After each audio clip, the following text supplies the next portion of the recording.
വെടിക്കെട്ട് പുര നിന്നിരുന്ന സ്ഥലം പൂർണ്ണമായും കത്തി ചാമ്പലായിട്ടുണ്ട്. നോക്കുക, ആകാശം മുട്ടെ അത്രയും സ്ഫോടനങ്ങൾ നടന്നു, അത്രയും പടക്കങ്ങൾ, അത്രയും അമിട്ടുകളാണ് പൊട്ടിയത്.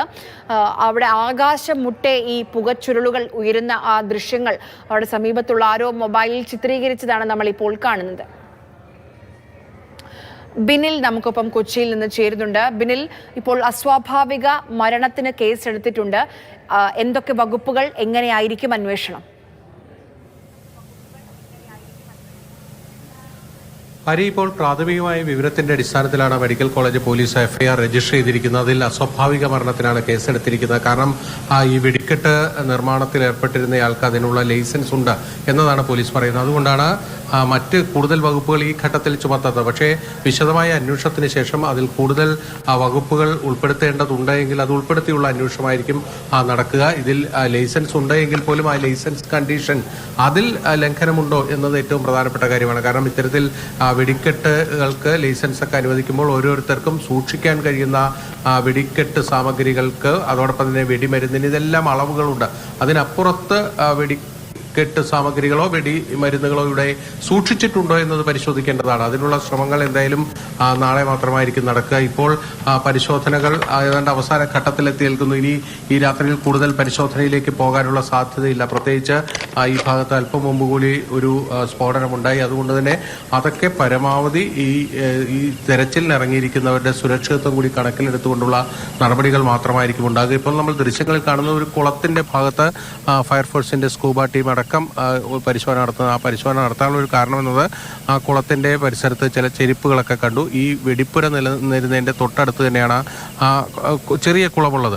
ഇനി ഏതെങ്കിലും തരത്തിൽ പൊള്ളലേറ്റവരാരെങ്കിലും ഈ കുളത്തിലേക്ക് ചാടിയിട്ടുണ്ടോ, അങ്ങനെയൊക്കെയുള്ള കാര്യങ്ങൾ കണ്ടെത്താൻ വേണ്ടിയുള്ള പരിശോധനയാണ് അവിടെ നടന്നുകൊണ്ടിരിക്കുന്നത്.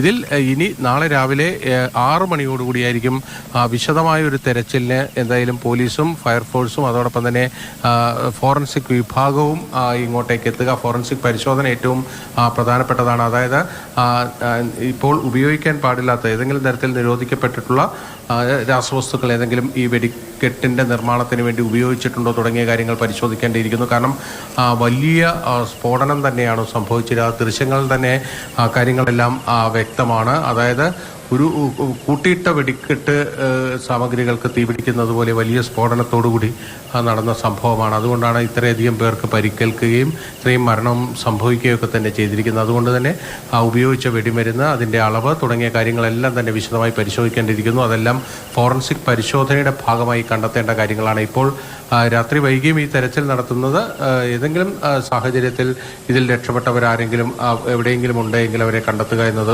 ഉദ്ദേശിച്ച് തന്നെയാണ് ഇപ്പോൾ ഈ തെരച്ചിൽ നടത്തിക്കൊണ്ടിരിക്കുന്നത്. പക്ഷേ അധിക സമയം ഇനിയും ഈ തെരച്ചിൽ തുടരാനുള്ള സാധ്യതകളില്ല. ദൃശ്യങ്ങളാണ് ബിനിൽ നമുക്ക് കാണിച്ചു തരുന്നത്. അവിടെ എല്ലാ തരത്തിലുള്ള രക്ഷാപ്രവർത്തനത്തിനു വേണ്ടി എല്ലാ സന്നദ്ധ പ്രവർത്തകരും അവിടേക്ക് എത്തിയിട്ടുണ്ട്. പോലീസുണ്ട്, ഫയർഫോഴ്സ് ഉണ്ട്. ഇപ്പോഴും ചിലയിടങ്ങളിൽ, അതായത് സ്പോട്ടിലല്ല, അപകടം നടന്ന സ്ഥലത്തല്ല, അതിന് സമീപമുള്ള പ്രദേശങ്ങളിലൊക്കെ തെരച്ചിൽ നടന്നുകൊണ്ടിരിക്കുകയാണ്. നേരത്തെ നമ്മൾ കണ്ടു ഈ ദുരന്തം സംഭവിച്ച മുണ്ടത്തിക്കോടിലേക്ക് ഞങ്ങളുടെ റിപ്പോർട്ടറായ MS ലിഷോയും ഞങ്ങളുടെ ക്യാമറാമാനും പോയിരുന്നു. വളരെ സന്തോഷത്തോടു കൂടിയാണ്, വളരെ കരുതലോടു കൂടിയാണ് ഈ വെടിക്കോപ്പുകൾ അവർ തയ്യാറാക്കിക്കൊണ്ടിരുന്നത്. അവരുടെ ഇടയിലേക്കാണ് അപ്രതീക്ഷിതമായി ദുരന്തം എത്തിയത്.